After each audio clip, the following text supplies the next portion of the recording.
Bonjour, je vous retrouve une nouvelle fois cette semaine pour une vidéo de plus consacrée au système du rein. Une vidéo d'anatomie énergétique sur les méridiens du rein. Aujourd'hui, très précisément, sur le méridien principal du rein et faisant suite à la vidéo dans laquelle nous avons décrit exactement le trajet le trajet superficiel et le trajet profond du méridien principal du rein, je vous propose une petite vidéo complémentaire, comme d'habitude concernant le trajet des méridiens principaux, au sujet des caractéristiques de ce méridien principal du rein, Zhu Shaoyin Shen Jing.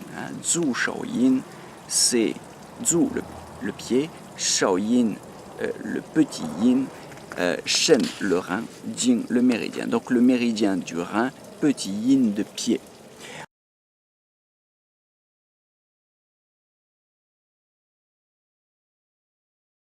Alors, ce méridien principal, Zhu Shaoyin, présente un trajet superficiel et un trajet profond.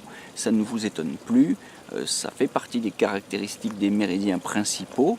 Le trajet superficiel commence à la face plantaire, au 1 rein, sous le pied, au bord interne du pied. Il passe par le point 2 rein, Langu, parcourt la région sub- et rétromalléolaire par les 3, 4, 5, 6 reins, longe la face postéro-interne de la jambe et de la cuisse jusqu'au périnée, entre le sexe et l'anus. Il sort au bord supérieur de la symphyse pubienne, c'est là que se trouve le 11 rein, et parcourt l'abdomen et le thorax en dehors du genmai, du vaisseau conception ou du genmai, jusqu'au creux sous-claviculaire où il se termine à son 27e et dernier point.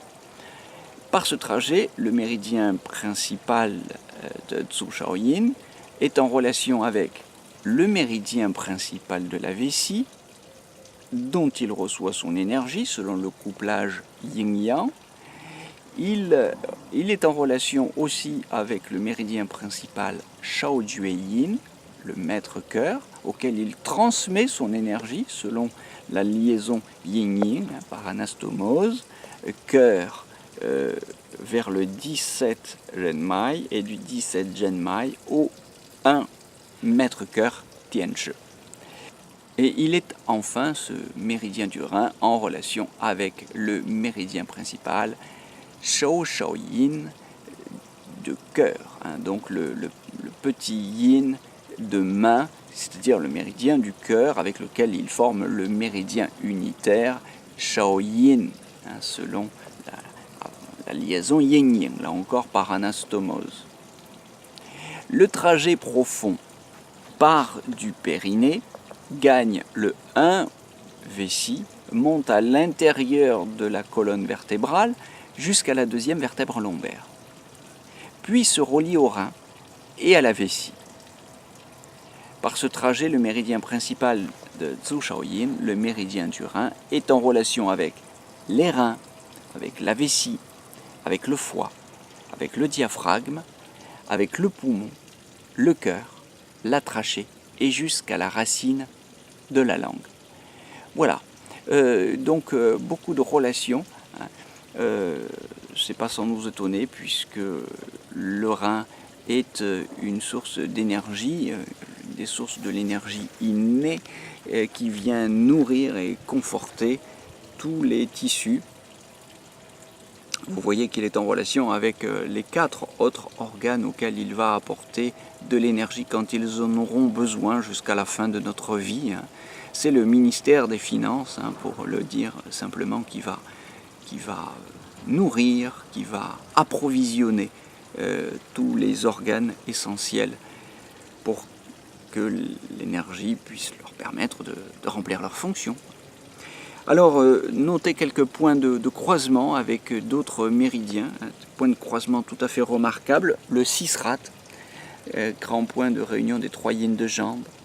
Changjiang, le 1 vaisseau gouverneur entre l'anus et le coccyx. Le 4 genmai, le 3 genmai et Danzhong, le 17VC.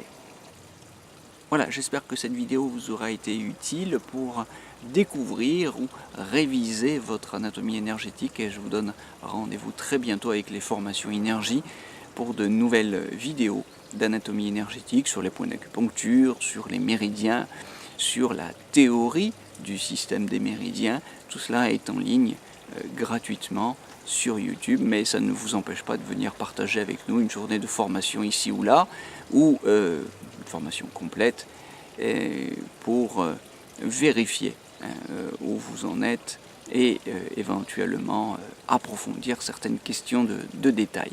Je vous souhaite une belle journée encore une fois et je vous donne rendez-vous très bientôt. Belle journée à tous.